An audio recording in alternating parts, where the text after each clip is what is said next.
Neo Hanoi glittered beneath the perpetual night sky, a testament to human innovation and sleepless productivity. The year 2125 marked the 73rd consecutive year without darkness in the city, not because the sun refused to set, but because humanity refused to close their eyes. The metropolis pulsed with neon signs and digital billboards, casting eerie shadows on the faces of citizens who had forgotten the meaning of dreams. Le Minhui stood at his workstation, fingers dancing across the holographic interface as he reviewed the latest data from the Dream Machine beta tests. At 28, he was already one of Somnatech's most brilliant software engineers, his reputation for precision and dedication earning him a spot on the elite Dream Engineers team. The wall-to-wall screens around him displayed millions of data points, each representing the dream experience of a test subject connected to Somnatech's revolutionary technology. "Another successful night," he murmured, satisfaction evident in his voice, as he watched the green indicators flashing across his screen. 3 years of his life had gone into perfecting the algorithms that now replaced biological sleep for nearly 60% of Neo Hanoi's population. The Dream Machine was Somnatech's crowning achievement, a neural interface device that stimulated the brain's restorative functions without requiring unconsciousness. Users remained alert and productive, while their minds experienced the equivalent of 8 hours of deep sleep in just 30 minutes. The technology had revolutionized human potential, extending productive hours and eliminating what CEO Dr. Fan Jiahan called the biological inefficiency of sleep. He believed in the mission wholeheartedly. His own dream machine sat beside his bed at home, unused today only because he'd volunteered for the overnight monitoring shift. He'd been one of the first adopters when the technology went public, marveling at how 30 minutes connected to the machine left him feeling more refreshed than 8 hours of traditional sleep ever had. The world was better for this innovation, more productive, more awake, more alive. "Still here, hey?" A voice broke through his concentration. Mylan, his closest friend since university, and now one of Neo Hanoi's leading psychiatrists, stood in the doorway. Her white coat contrasted sharply with the darkened monitoring room. "Someone has to make sure everyone dreams properly," Hui replied with a smile, gesturing to the chair beside him. "What brings you to Somnatech at this hour? Thought the hospital kept you busy enough?" Lan sat down, her movements precise and controlled as always. "I was consulting on a case upstairs, but honestly, I wanted to see what keeps my friend awake when he could be plugged in and dreaming." Her eyes scanned the monitors with professional curiosity. "Any interesting dreams tonight?" "Dreams. Nothing out of pattern," Hui said, bringing up a visualization of aggregate dream data. "We're seeing consistent restorative metrics across all demographic groups. The new algorithm is performing even better than expected." Lan nodded, but seemed distracted. "Have you noticed anything unusual in the user data recently? Any anomalies?" Hui gave her a curious look. "Nothing significant. Why?" "We've had 3 patients admitted to the psychiatric ward this week, with symptoms I can't quite explain." Lan lowered her voice despite the empty room. "Extreme anxiety, paranoia, emotional dysregulation, all presenting suddenly in otherwise healthy individuals? That could be caused by any number of factors," Hui said, though something in her tone made him uneasy. "The only common denominator is they're all early adopters of the latest Dream Machine update." Lan's eyes met his, searching. "I thought maybe you might have seen something in the data." Before Hui could respond, his terminal chimed with an alert. A red flag had appeared in the system, a user's neural patterns showing unusual spikes during their dream cycle. He quickly pulled up the data, fingers flying across the interface to isolate the anomaly. "That's strange," he muttered, focusing on the readout. "Subject 7829 is showing heightened activity in the amygdala and decreased function in the prefrontal cortex. That's not consistent with our baseline. Lan leaned forward, medical training kicking in. That's a fear response. The dream should be suppressing amygdala activity, not stimulating it. Hui was already diving deeper into the code, tracing the algorithmic pathway that had led to this deviation. What he found made his blood run cold. There was a glitch in the system, a subtle one, but potentially catastrophic if left uncorrected. The safety protocols designed to filter out traumatic or disturbing content were being bypassed in certain user configurations. "This shouldn't be possible," he whispered, more to himself than to Lan. "We have redundancies built into every level of the system." As he worked to isolate the error, more red flags began appearing across his screens. 5, then 12, then 37 users all experiencing the same pattern disruption. Whatever was happening, it wasn't isolated. "Hey, this could explain what I'm seeing at the hospital," Lan said urgently. "If the dream machine is triggering fear responses instead of suppressing them." The door to the monitoring room slid open with a pneumatic hiss, cutting off her sentence. Director Nguyen, head of the Dream Engineers Division, stood framed in the doorway, his tall figure casting a long shadow across the floor. "Engineer what's the situation?" His voice was calm, but Hui could detect the tension underneath. "We're seeing some anomalous patterns in the latest user data," Hui replied professionally, though his mind was still racing to understand the implications of what he'd discovered. "There appears to be a malfunction in the emotional regulation subroutines." Director Nguyen's expression remained impassive as he approached the terminal. "I'll take over from here. You're needed in Conference Room Alpha immediately. Dr. Han wants a briefing."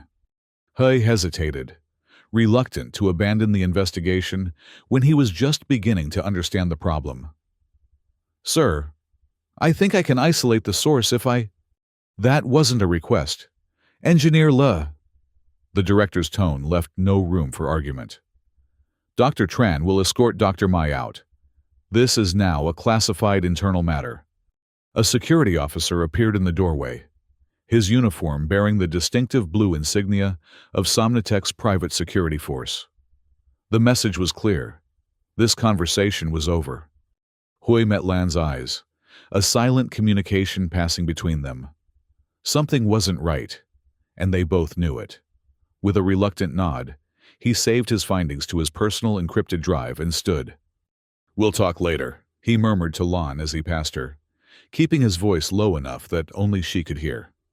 The walk to Conference Room Alpha felt longer than usual, each step heightening Hui's sense that he was walking into something more complex than a simple software malfunction. The higher executive floor of Somnatech headquarters was deserted at this hour, the automatic lighting activating just seconds before Hui passed through each corridor.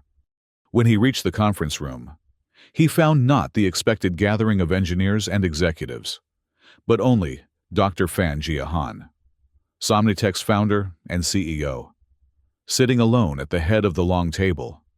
Her presence was commanding despite her slight frame, an air of calculated precision surrounding her like an invisible field.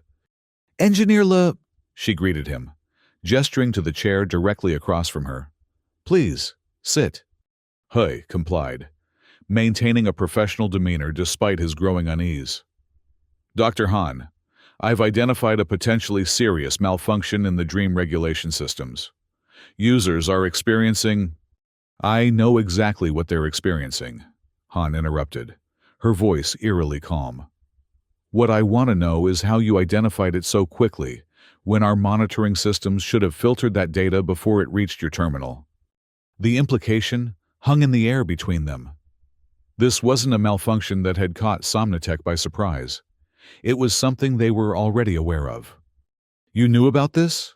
Hui couldn't keep the disbelief from his voice.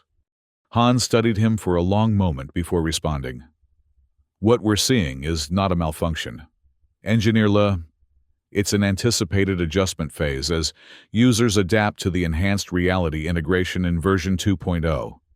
With all due respect, Dr. Han, what I saw goes beyond an adjustment phase. The system is actively bypassing emotional safeguards. Users are experiencing fear responses that could lead to psychological trauma.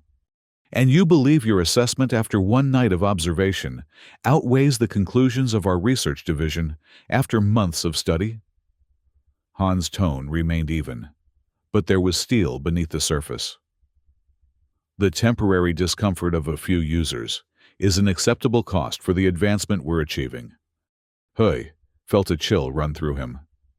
Dr. Han, people are being hospitalized with severe psychological symptoms. My friend at the psychiatric ward has confirmed. Ah, yes, Dr. Milan. Han smiled thinly. I'm aware of your friendship. I must caution you about discussing internal Somnotech matters with outside parties, regardless of personal connections. The threat was veiled but unmistakable. Hui chose his next words carefully. What exactly do you want me to do, Dr. Han? Your job. Engineer nothing more. Nothing less. Han slid a data pad across the table. These are the parameters for a patch you will implement. It addresses the surface symptoms without compromising the core functionality.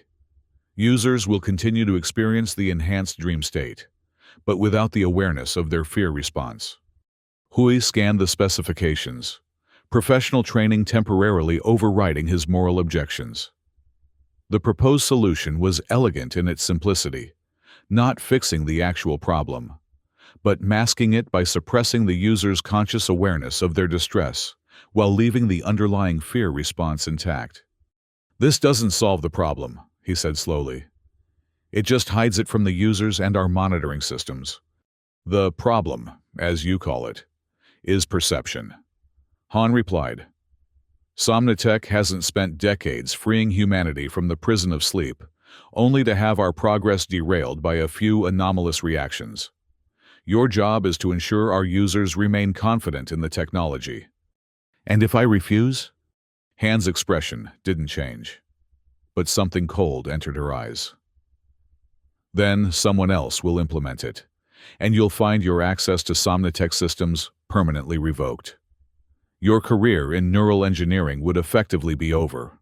She paused, letting the words sink in. I'd hate to lose one of our most promising engineers over a simple misunderstanding of our priorities.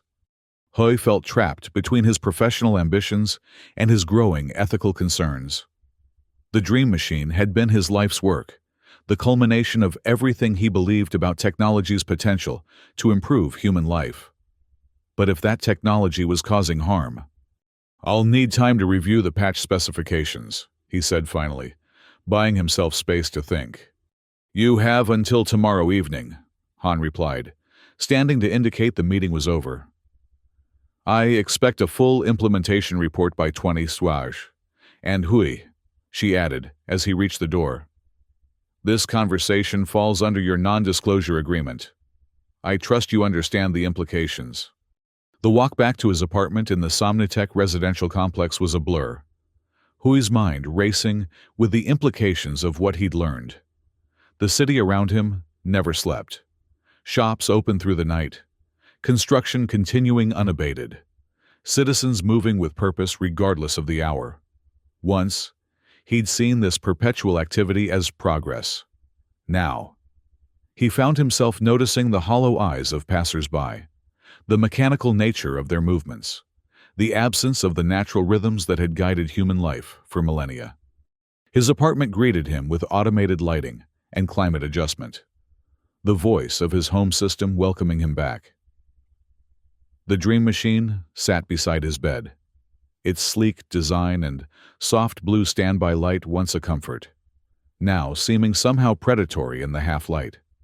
Hui ignored it, moving instead to his personal workstation. He needed to understand exactly what was happening with the Dream Machine software, away from Somnotech's monitoring systems. Plugging in the encrypted drive containing the anomalous user data, he began a deeper analysis than would have been possible at the company terminal. Hours passed as he deconstructed the code line by line, tracing the pathways of the neural stimulation protocols. What he discovered made his stomach turn. The glitch wasn't accidental at all. It was a deliberate feature, hidden behind layers of innocuous-looking code. The dream machine wasn't just bypassing fear responses. It was actively suppressing any dream content that contained elements of resistance or rebellion against authority. More disturbing still, the system was flagging users who repeatedly generated such content for what the code chillingly labeled adjustment protocols, specialized dream programs designed to subtly reshape their thought patterns. A message notification interrupted his increasingly horrified analysis. It was from Lan, using their private encrypted channel. Need to talk, not on regular channels. Meet at the old university lab.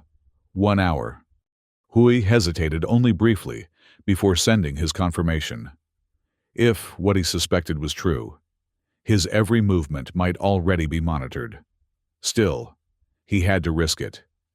Gathering the essential evidence onto a physical data crystal, untraceable unlike cloud storage, he slipped out of his apartment, deliberately leaving his personal devices behind. The city's transit system operated 24/7, automated vehicles sliding silently through the neon-lit streets. Hui boarded a public shuttle, paying with anonymous digital currency rather than his linked personal account. As the shuttle moved through the city, he watched the landscape change from the gleaming towers of the corporate district to the older, more modest buildings of the university sector. The medical research facility where he and Lan had spent countless hours as students was largely abandoned now, most research having moved to corporate-funded institutions like Somnitech. The building's aging security system was easily bypassed with the faculty code Lan still maintained as an alumni researcher. She was waiting in their old laboratory, the space now dusty and filled with outdated equipment.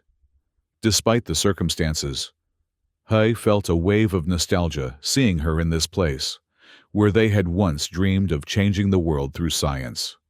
"You made it," she said, relief evident in her voice. "I wasn't sure if you'd be able to get away." "I think I'm still being considered a loyal employee," Hui replied, connecting his data crystal to the lab's isolated system. "At least for now. But Lan, what I've found, it's worse than we thought." He showed her the code he'd discovered, explaining the implications in terms her medical background would understand. The dream machine isn't just replacing sleep, it's reshaping thought patterns. Anyone who shows resistance to authority or questions the status quo in their dreams gets flagged for adjustment.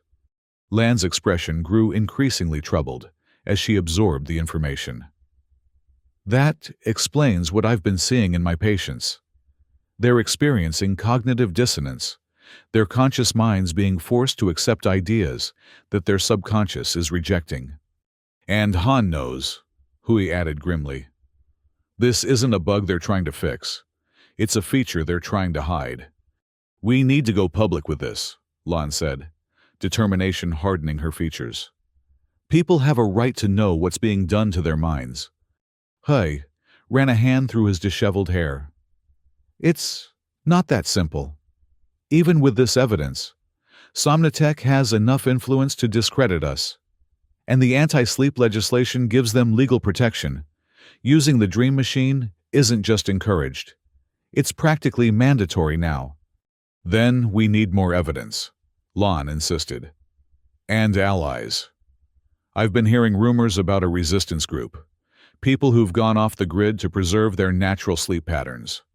They call themselves the Awakened." Hui had heard the whispers too, urban legends about communities hiding in the neglected corners of the city. People who'd rejected the technological replacement for dreams. Most dismissed them as paranoid conspiracy theorists. But now, he wondered if they had seen the truth before anyone else. "Do you know how to find them?" he asked. Lan hesitated. "Not exactly. But I have a patient who might." He was brought in after being caught sleeping naturally in a public park. Claimed he was part of some underground movement before the authorities sedated him. "Can you get me access to him?" "I can try. But hey, we need to be careful. If Somnitech realizes what we're doing, He nodded grimly. I know. I'll implement the superficial patches Han requested to buy us time. But I'll need to return to Somnatech tomorrow to gather more evidence from the inside. And if they catch you? Hai didn't have an answer for that. Instead, he said, we meet back here in 2 days, regardless of what happens. If I don't show up, I'll find you, Lon said firmly, gripping his arm. Just be careful. You're not just fighting a corporation. You're fighting against what's become normal for most people. They won't want to hear that their miracle technology is actually controlling them. As they prepared to leave separately to avoid detection, Hui felt a strange mix of fear and determination. 3 years ago, he had joined Somnatech believing he was helping to liberate humanity from biological limitations. Now, he was facing the possibility that he had helped to create the most sophisticated control mechanism in human history. The next day at Somnatech headquarters, Hui maintained a careful facade of normalcy. He implemented the patches Dr. Han had requested, making a show of commitment to the project while quietly inserting his own modifications. Trackers that would help him monitor the system's manipulation of user dreams without triggering security alerts. Impressive work, Engineer Director Nguyen commented, reviewing his submission. Dr. Han will be pleased with your efficiency. Just doing my job, Hui replied neutrally. Will there be additional modifications needed for the 2.0 launch next month? That depends on the results of your patch. We'll be monitoring user responses closely. The director gave him a measuring look. Dr. Han has expressed interest in having you present at the launch event. It would be a significant career opportunity. The invitation was both an honor and a warning, keeping him visible and under control during a critical moment for the company. I'd be grateful for the opportunity, Hui said, forcing enthusiasm into his voice. As soon as he was alone, Hui used his authorized access to delve deeper into Somnitech's secure servers, careful to cover his digital tracks. What he found confirmed his worst fears. Financial projections showing trillions in profit from the Dream Machine technology, partnership agreements with government agencies for social harmony enhancement protocols, and most damning of all, suppressed research showing increasing rates of psychological dependency and personality alteration in long-term users. Somnatech wasn't just selling a replacement for sleep. They were selling the most addictive product ever created, one that gradually reshaped its users' minds to become more compliant consumers and citizens. By the time his shift ended, Hui had gathered enough evidence to build a compelling case against Somnatech, all secretly uploaded to his encrypted storage. Now, he needed to find the resistance, people who could help him bring this information to light. Following Lan's directions, he made his way to the psychiatric hospital after hours. She was waiting at a side entrance, tension evident in every line of her body.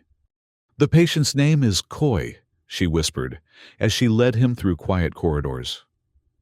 He's been classified as delusional, but his brain scans are remarkably healthy. None of the deterioration patterns we typically see in Dream Machine users. The patient's room was Spartan, but comfortable. More like a hotel room than a hospital cell. The man sitting on the bed looked up as they entered, eyes alert and intelligent despite his disheveled appearance. He couldn't have been older than 30, but there was something in his gaze that spoke of wisdom beyond his years. Dr. Mai. He acknowledged Lan, then turned his attention to Hui. And who's your friend? Someone who wants to know about the awakened, Lan replied carefully. He works for Somnatech, but he's discovered concerning information about the Dream Machines. Koi's expression remained neutral, but his posture tensed. Many Somnatech employees claim to have concerns when they're caught in our territory.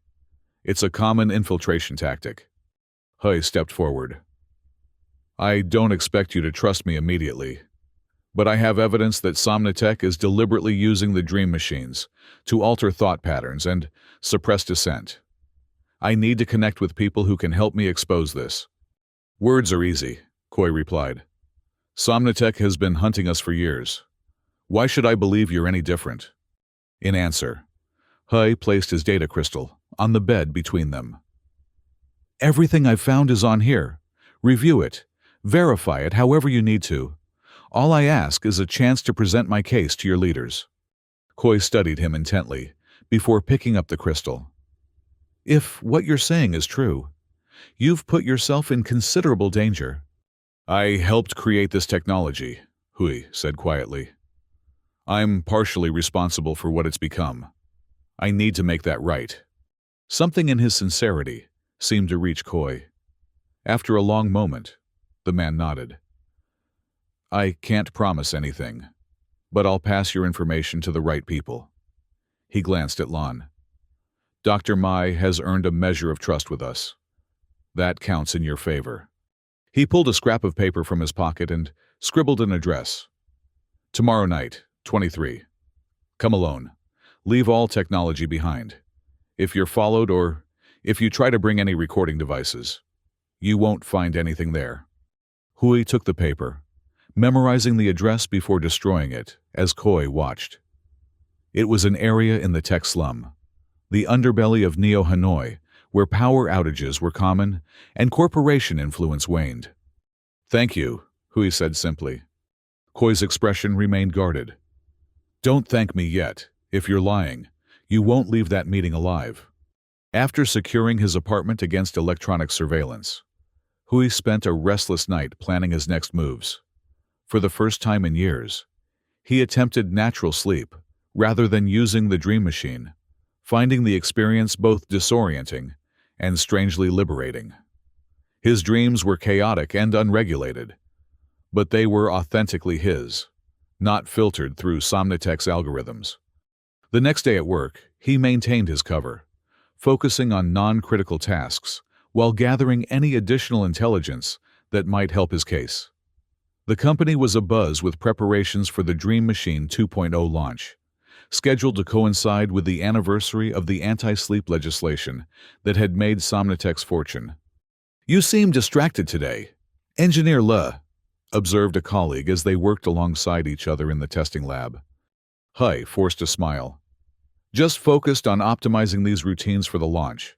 It's a big responsibility. Indeed it is. I heard Dr. Han personally requested you for the presentation team. That's quite an honor. I'm grateful for the opportunity, Hui replied automatically, the words feeling hollow in his mouth. As the workday ended, Hui made a show of heading toward his apartment before doubling back and losing himself in the crowded evening streets.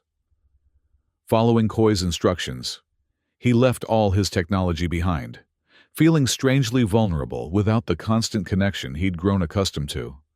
The tech slum was a different world from the gleaming corporate sectors, buildings crumbling, power intermittent, streets crowded with those who couldn't afford the latest technological enhancements. Here, the neon was broken and flickering rather than pristine, casting irregular shadows that danced like fever dreams across the aging infrastructure. The address led him to what appeared to be an abandoned manufacturing facility, its windows dark and entrance chained shut. Hui hesitated, wondering if he'd been misled, when a figure emerged from the shadows beside the building. You came alone, the figure observed, a woman's voice, low and measured. Follow me. She led him, not through the main entrance, but to a service door hidden behind piles of discarded machinery. Inside, the building was transformed. What had appeared derelict from outside was a hive of activity within. Dozens of people moved purposefully through the space, working at salvaged computer terminals or tending to what looked like medical equipment. Most striking of all, some were actually sleeping, natural, unassisted sleep on simple cots arranged along one wall, while others monitored their vital signs with antiquated but functional medical devices. Welcome to Awakening House, his guide said, watching his reaction carefully. One of several sanctuaries for those who choose natural sleep over synthetic dreams. Before Hui could respond, a familiar voice called his name. Turning, he was shocked to see Tran Dui, a former colleague from Somnitech, who had disappeared nearly a year ago, rumored to have had a mental breakdown. "It really is you," Dewey said, approaching with cautious disbelief. "When Coy told me a Somnatech engineer wanted to meet us, I never imagined it would be you. I thought you were Han's golden boy." "Things change when you discover your life's work is being used to control people's minds," Hui replied grimly. "What happened to you, Dewey? Everyone said you had a psychotic break." A shadow crossed Dewey's face. "That's the official story Somnatech tells about anyone who learns too much." He gestured around them. "I was working on the neural mapping team when I discovered anomalies in the long-term user data. When I brought my concerns to Han, I was assigned to a special project that turned out to be testing more aggressive mind-altering protocols. I realized what was happening and escaped before they could adjust my memories." "Adjust memories?" Hui felt a chill run through him. "That technology doesn't exist yet." "That's what Somnatech wants everyone to believe," Dewey replied. "But they've been developing it for years. The Dream Machine was just the first step, creating a delivery system that people would willingly connect to their brains every night." He led Hui deeper into the facility, to a secure room where several people were gathered around a conference table. Hui recognized Coy among them, along with others of varying ages and backgrounds, all watching him with a mixture of suspicion and hope. "This is the core of the awakened in Neo-Hanoi," Dewey explained. "Former scientists, doctors, engineers, people who recognized what was happening and chose to resist." An older woman at the head of the table spoke up. "Tran Dewey vouches for you, which counts for something. But we need to know exactly what you've discovered and what you're proposing." Hui took a deep breath and laid out everything: the hidden code, the suppression of dissent, the manipulation of dream content, the dependency protocols, and the financial and political motivations behind it all. As he spoke, he could see recognition in their eyes. Pieces of a puzzle they had already partially assembled, now coming into clear focus. When he finished, there was a moment of heavy silence before the woman spoke again. "My name is Professor Lin. I was researching sleep neurology before Somnatech drove my lab out of business and classified my research as regressive thinking." Her eyes were sharp with intelligence and anger. "What you've brought us confirms what we've suspected but couldn't prove. The question now is, what do you want to do about it?" "The world needs to know the truth," Hui said firmly. "Somnatech is planning a global launch of version 2.0 next month, an upgrade that will strengthen their control mechanisms. If we can expose them before that happens, there's a chance to stop this before it becomes irreversible." "Expose them how?" another member asked skeptically. "Somnatech controls most major media, and the government has a vested interest in maintaining the status quo. I've been assigned to the launch presentation team," Hui explained. "I'll have access to the main systems during the event. If I can override the presentation with the evidence I've gathered, broadcasting to every feed, you'd be painting a target on your back," Dewey warned. "Somnatech doesn't forgive betrayal." "I'm already compromised," he acknowledged. "It's only a matter of time before they realize I've been accessing restricted files. This way, at least my actions might make a difference." Professor Lin studied him intently. "You understand what you're risking? Not just your career or freedom, but potentially your life." Hui met her gaze steadily. "I helped create a technology that's enslaving minds. Whatever the risk, I have to try to undo that damage." After a long moment, she nodded. "Then we'll help you. But you'll need more than just evidence. You'll need a way to break through Somnatech's control of the narrative. People have been conditioned to dismiss anything that challenges their reliance on the Dream Machine." "I think I can help with that," a new voice interjected. Hui turned to see Lan standing in the doorway, accompanied by one of the awakened guards. "Dr. Mai Lan," Professor Lin acknowledged with surprise. "I didn't expect you to join us directly." "The situation has escalated," Lan replied grimly. "Somnatech security came to the hospital today, questioning staff about Hai's visit. They're on to us sooner than we anticipated. Hai felt a surge of alarm. Did they identify you? No, but it's only a matter of time. I brought everything I could. Medical records of patients suffering psychological damage from the dream machine, brain scans showing the alterations in neural pathways, and my research correlating symptom onset with specific updates to the technology. Dai whistled softly. That's the missing piece we needed. Medical validation from a respected source. It still won't be enough, Professor Lin cautioned. Somnotech will claim these are isolated cases, statistical anomalies. Not if we can demonstrate it happening in real time, Hui said slowly, an idea forming.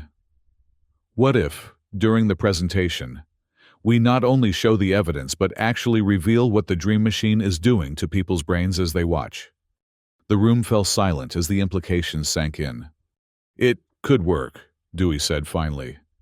But you'd need to hack into the neural feedback systems of audience members using dream machines. That's highly illegal, not to mention ethically questionable. We wouldn't be altering their thoughts, Hui clarified. Just displaying the manipulation that's already happening, making visible what Somnotech has kept hidden. Professor Lin leaned forward. Decision made. We have 3 weeks until the launch event. That's how long we have to prepare the most important wake-up call in human history. The following days became a blur of frantic preparation.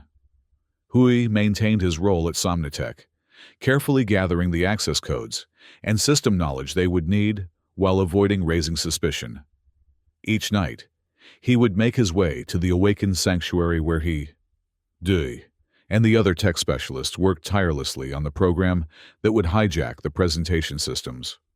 Lan continued her hospital work while secretly documenting more cases and building a comprehensive medical case against the dream machine.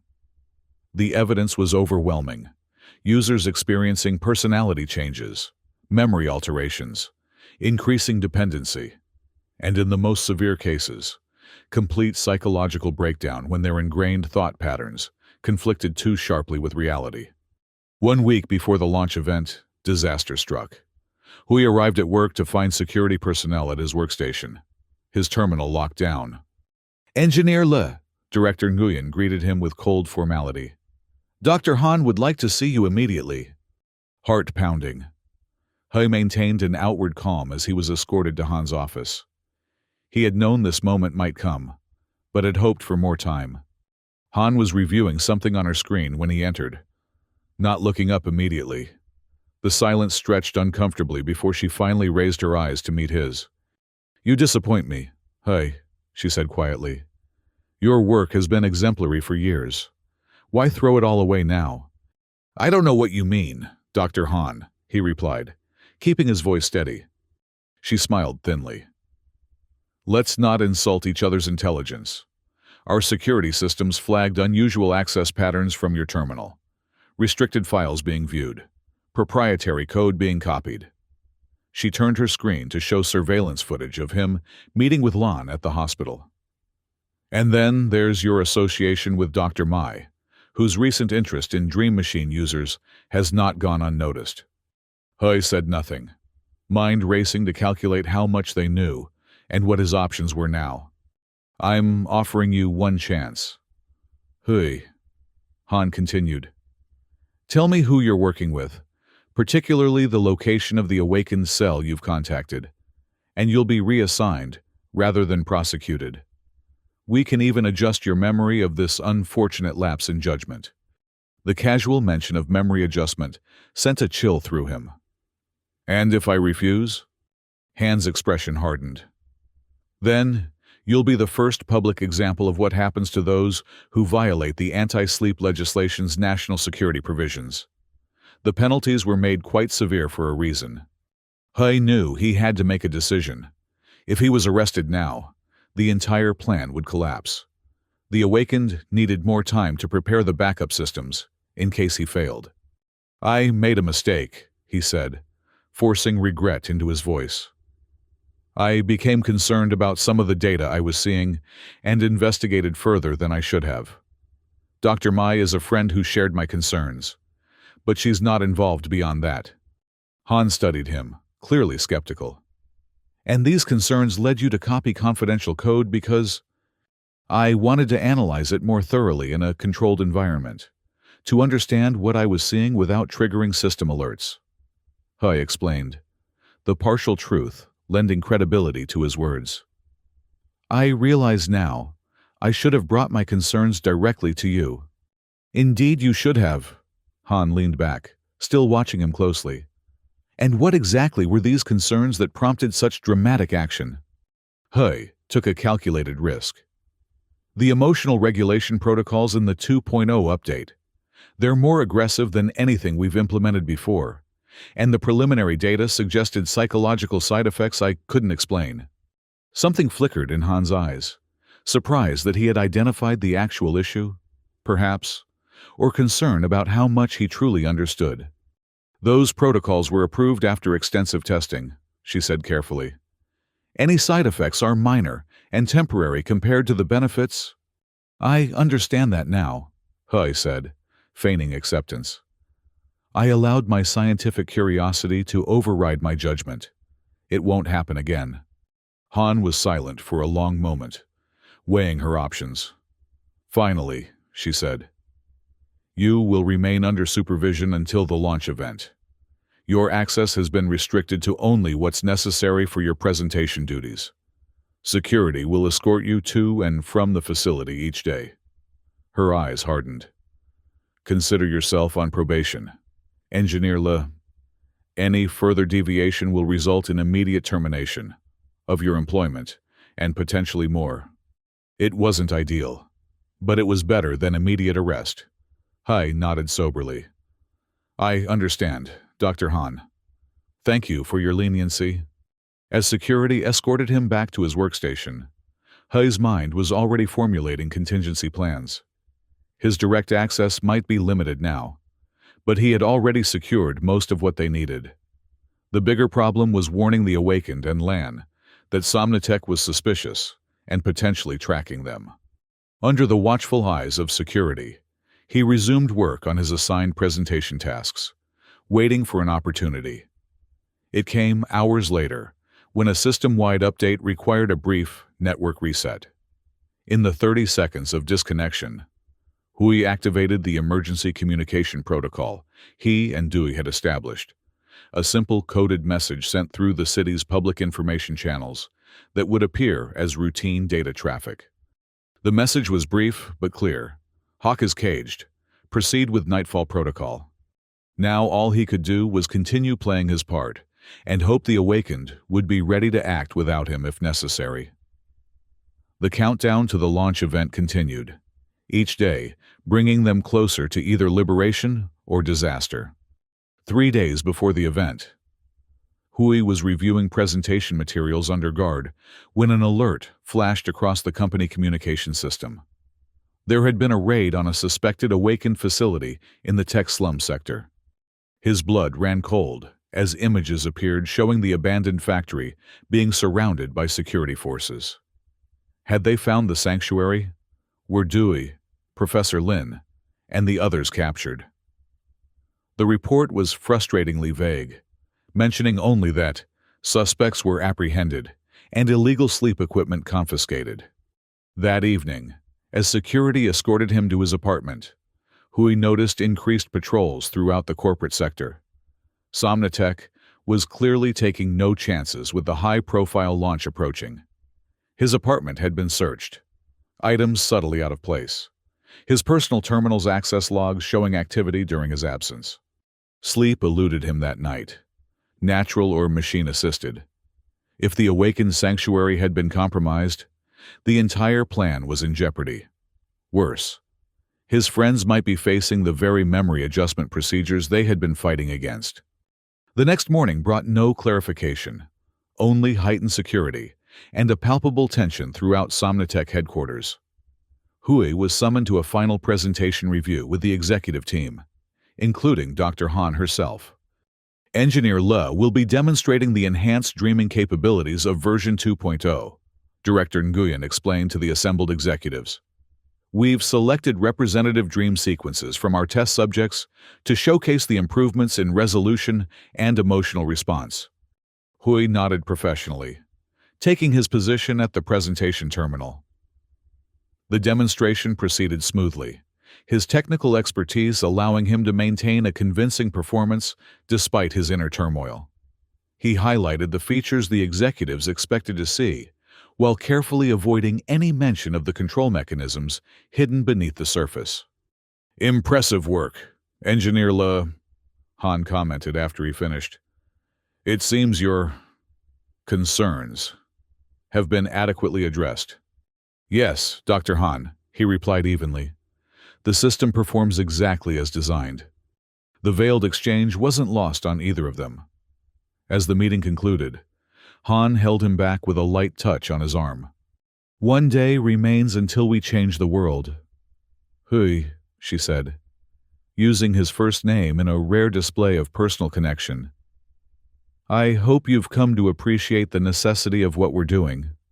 "I understand the vision better now," he replied carefully. Han studied him for a moment longer. "Good, because I would hate for anything to disrupt tomorrow's event, particularly after the unfortunate business with the awakened raid." It was a deliberate provocation, testing his reaction. Hui kept his expression neutral. "I heard there was some enforcement action in the tech slum. Was it significant?" "A minor cell of sleep criminals," Han dismissed with a wave of her hand. "Nothing that will impact our operations, though your friend Dr. Mai might find her patient list somewhat reduced." The implication sent a spike of fear through him. Had Lan been caught up in the raid, or was Han simply fishing for a reaction? "I haven't spoken to Dr. Mai recently," Hui said truthfully. "Our professional paths rarely cross these days." "Indeed." Han's smile didn't reach her eyes. "Well, get some rest tonight.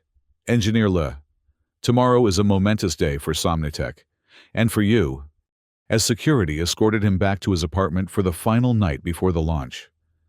Hui felt the weight of isolation pressing down on him, cut off from his allies, under constant surveillance. He had no way of knowing if the plan could still proceed, or if he was now on his own. His apartment seemed more like a cell than ever. The dream machine beside his bed a silent accusation of his complicity in creating the very system he now fought against. For what might be the last time, he chose natural sleep over synthetic dreams, wanting to face whatever came next with a mind truly his own. The day of the Dream Machine 2.0 launch dawned bright and clear, the Neo-Hanoi skyline gleaming in the morning light. Somnitech headquarters had been transformed for the occasion, the central auditorium filled with media representatives, government officials, and corporate partners from around the world. Outside, massive screens had been erected for the public to watch the live stream, while global broadcasting ensured that billions would witness the unveiling of what Somnitech was calling the next evolution in human consciousness. Hui was escorted to the preparation room, adjacent to the main stage, where technicians fitted him with the presentation equipment and makeup artists ensured he would appear flawless under the harsh lighting. Dr. Han moved among the presentation team, offering last-minute guidance and encouragement. "Remember," she told them, "today we cement Somnitech's place in history. The Dream Machine has already transformed human productivity and potential. Version 2.0 will take that transformation to the neural level, optimizing not just rest, but thought itself." The words that once would have inspired Hui now filled him with dread. He checked his appearance one final time, confirming that the specialized transmitter Doi had designed was properly concealed within his presentation controls. If any of the awakened had escaped the raid, if they had managed to implement the backup plan, this small device would be the key to hijacking the presentation systems. If not, he pushed the thought aside. One way or another, he would find a way to expose the truth. The auditorium lights dimmed as Director Nguyen took the stage, welcoming the assembled dignitaries and introducing Dr. Fan Jiahan. Applause thundered through the space as Han appeared, resplendent in a tailored suit that emphasized her authority and vision. 3 years ago, she began, her voice resonating through the perfect acoustics. Somnatech made a promise to humanity. We promise to free you from the biological prison of sleep, to reclaim the third of your lives lost to unconsciousness. The Dream Machine fulfilled that promise, giving each of you more life, more productivity, more potential. The audience nodded in appreciation, many of them longtime users who had built their careers and fortunes on the additional hours the technology had granted them. Today, Han continued, we take the next step in human evolution. Dream Machine 2.0 doesn't just replace sleep. It optimizes the very process of thought. Our revolutionary neural harmonization technology ensures that your dreams align perfectly with your conscious goals and societal values. A ripple of excited murmuring spread through the crowd. On the screens behind Han, sleek images of the new Dream Machine model appeared, its design even more elegant and unobtrusive than its predecessor. To demonstrate the enhanced capabilities of version 2.0, I'd like to invite engineer Le Minhui to the stage. As one of our lead developers, Engineer Le will guide us through the revolutionary features that set this technology apart. Hui took a deep breath and stepped onto the stage, professional smile fixed in place as he shook Han's hand for the cameras. Taking position at the presentation console, he began the carefully rehearsed demonstration, highlighting the surface features that made the Dream Machine appealing while skirting around its true purpose. The neural interface has been refined to provide a more immersive dream experience, he explained, bringing up visualizations of the technology. Users report a 40% increase in satisfaction and a 60% improvement in post-dream cognitive performance.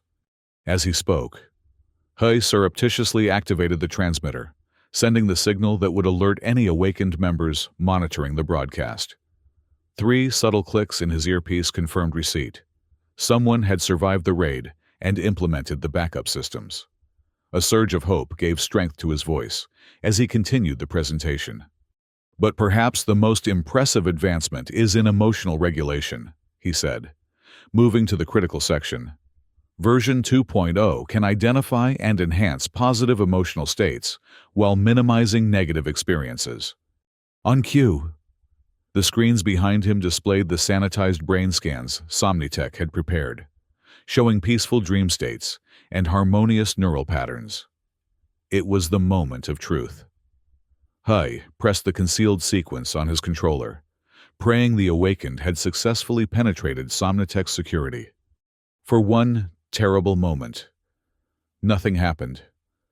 Han was watching him from the side of the stage, a slight frown beginning to form as she sensed something amiss. Then, suddenly, the screens flickered and changed. Instead of the approved imagery, the displays now showed the actual data Hui had discovered, the suppression of independent thought, the manipulation of dream content, the subtle reshaping of neural pathways to increase compliance and consumption. Alongside these revelations appeared Lan's medical evidence, brain scans of long-term users showing alarming changes in personality centers, case studies of psychological breakdown, and the deliberate suppression of research pointing to these dangers. Gasps and cries of alarm rose from the audience as they absorbed the disturbing information suddenly confronting them. Security personnel rushed toward the control booth, but found themselves locked out of the systems. Hui stepped forward, abandoning the prepared script. "What you're seeing is the truth Somnitech has hidden from you," he announced, his voice carrying throughout the auditorium and to the billions watching worldwide. The Dream Machine doesn't just replace sleep, it reprograms your mind according to corporate and government specifications.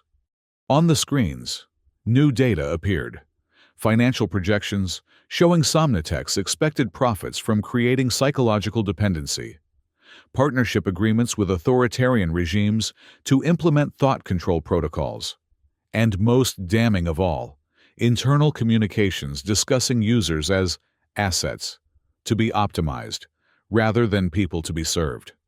"Shut it down!" Han commanded, her composed facade cracking as she realized the scale of the betrayal. "Cut the feeds immediately!" But the Awakened had done their work well.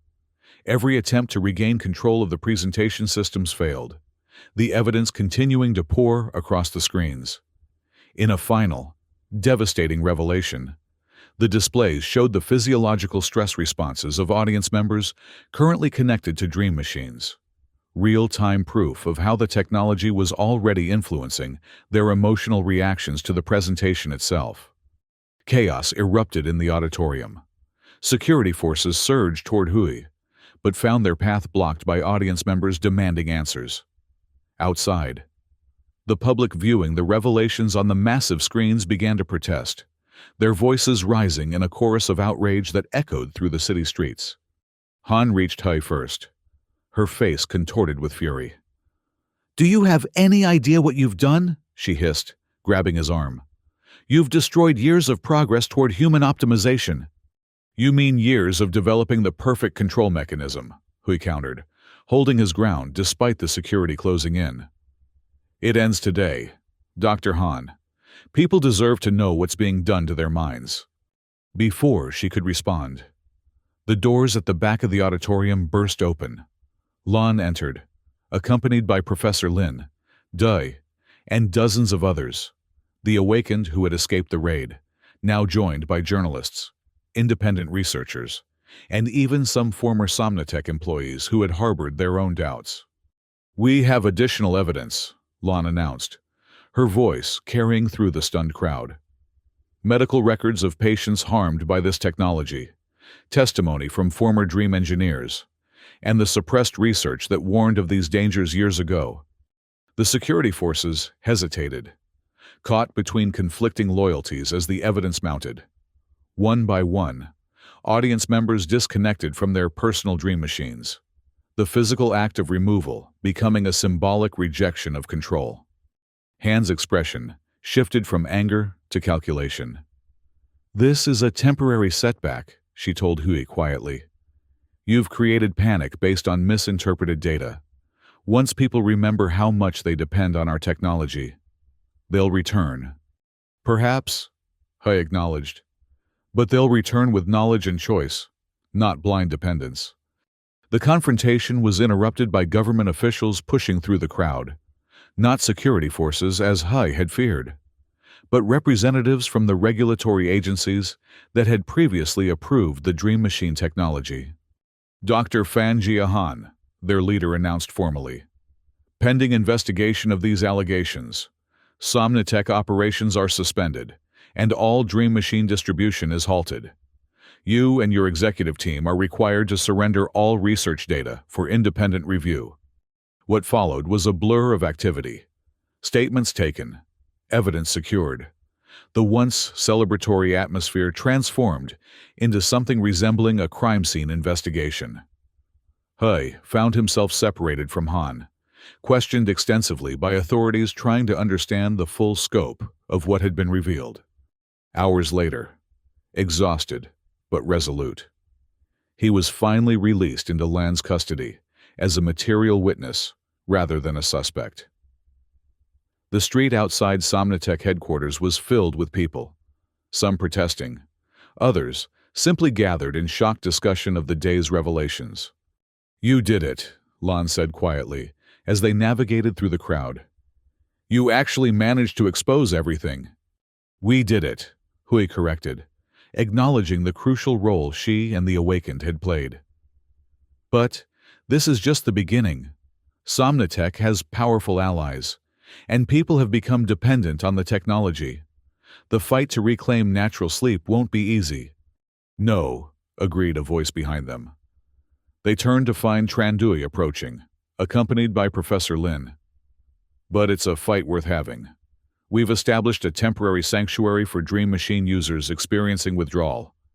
We could use your expertise, both of you." Hui nodded, feeling a sense of purpose replacing his earlier fear. "What about the others? Koi and the Awakened who were caught in the raid?" "Being released as we speak," Professor Lin replied with satisfaction. The evidence you revealed has forced a complete reassessment of the anti-sleep legislation. The courts are already processing appeals. As they made their way through the city streets, Hui noticed something he hadn't seen in years. People sleeping in public, in parks, on benches, in specialized relaxation centers, hastily opened to accommodate those choosing to disconnect from their dream machines. Citizens of Neo Hanoi were rediscovering the simple, profound act of natural sleep. The weeks that followed were tumultuous. Somnotech's stock collapsed as investigations revealed the full extent of their deception. Government hearings were held, with Hui Lan and the Awakened providing testimony alongside former Somnotech employees, now free to share their concerns. Dr. Han and her executive team faced criminal charges for violations ranging from fraud to human rights abuses. Most significantly, the anti-sleep legislation was suspended, then formally repealed. Citizens were once again free to choose how they rested, whether through natural sleep, technological assistance, or some combination of both. The transition wasn't easy. Millions had become dependent on the dream machine, their bodies and minds struggling to readapt to natural sleep cycles. Withdrawal symptoms ranged from insomnia to severe anxiety as neural pathways reconfigured themselves. Lan found herself working longer hours than ever, helping patients navigate the challenging path back to natural rhythms. Hui, too, found a new purpose. Rather than rejecting technology entirely, he joined with Dewey and other ethical engineers to develop what they called the Sleep Companion, a device that supported natural sleep without manipulating dream content or thought patterns. The project operated on an open-source model, its code and research available for public scrutiny to prevent the abuses that had characterized Somnotech's approach. 6 months after the fateful presentation, Neo Hanoi had transformed. The perpetual activity remained, but now followed a more natural rhythm, with quiet hours observed and rest spaces incorporated into public areas. The neon still glowed, but dimmed during designated sleep periods, allowing citizens to reconnect with the natural cycles their bodies had evolved to follow. In a small laboratory near the university where their journey had begun, Hui and Lan met with Professor Lin and the core members of what had once been the Awakened Resistance. The group had evolved into a research collective, studying the long-term effects of dream machine use and developing protocols to help former users recover. The latest data is encouraging, Lan reported, displaying brain scans of recovering patients. After 3 months of natural sleep, we're seeing normalization in the prefrontal cortex and amygdala. The dependency pathways are weakening. And the psychological impacts? Professor Lin inquired. Variable, Lan admitted. Some patients report increased dreaming, often processing the emotions that were suppressed by the dream machine. Others experience temporary memory confusion as their brains reintegrate natural dream patterns. Hui studied the data with mixed emotions. We still don't fully understand the long-term effects of what Somnotech did. Some of these neural changes may be permanent. Which is why our work must continue, Dewey interjected. The Sleep Companion project is showing promising results, supporting natural sleep without interfering with dream content. But we need more research on the restorative function of dreams themselves. Their discussion was interrupted by a news alert. The verdict in Han's trial had been announced. The former Somnotech CEO had been found guilty on multiple counts and sentenced to 15 years in a rehabilitation facility, where, ironically, she would be required to sleep naturally, without technological intervention. Justice of a sort, Professor Lin commented, her expression somber. Though the damage she caused can never be fully undone. As the meeting concluded, Hui found himself drawn to the window overlooking the city. Night was falling, and with it came a sight once unthinkable in Neo Hanoi. Darkness. Not complete, but significant. Buildings dimming their lights. Traffic thinning. The frenetic pace of the day giving way to a quieter rhythm as people returned home to rest. Lan joined him at the window. It's strange, isn't it? After years of perpetual activity, seeing the city actually sleep?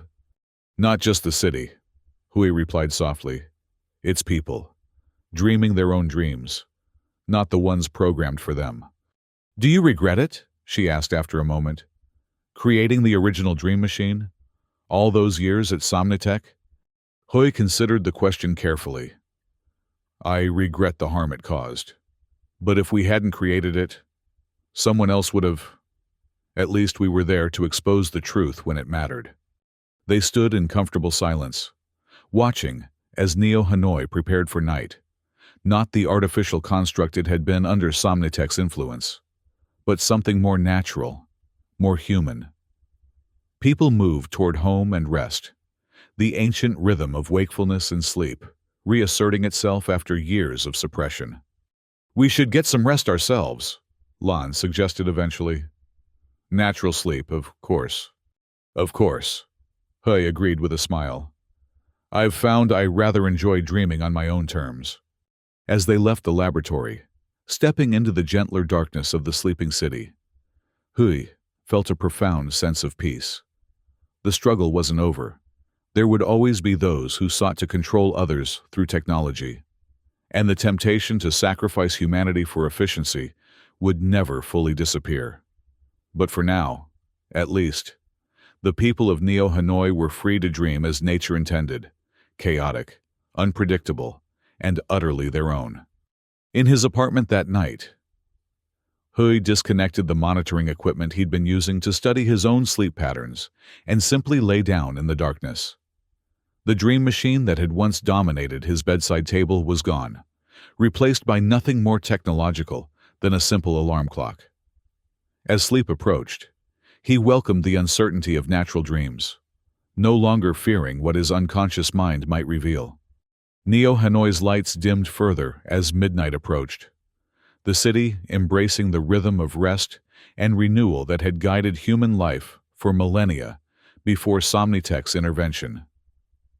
In homes across the metropolis, people closed their eyes and surrendered to sleep, their dreams unfiltered and unmonitored, sometimes frightening, sometimes joyful, but always authentically their own. And in that authenticity, humanity began to heal.